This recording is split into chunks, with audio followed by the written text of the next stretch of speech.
Hello दोस्तों, एगो बात आप लोग जानते हैं? नहीं जानते हैं तो सुनिए, सुनाने जा रहा है। अगर मर्द मेहरानू में झगड़ा होगा ना, तो सबसे पहला शब्द क्या निकलता है आपको मालूम है?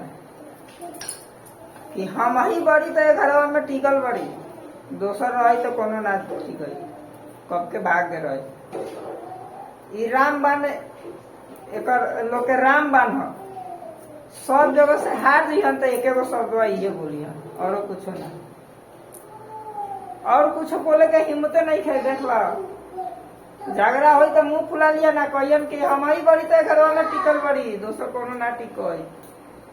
ये एगो शब्द बा। झगड़ा हो तो देख ला, झगड़ा क के मुंह फुला के बनता।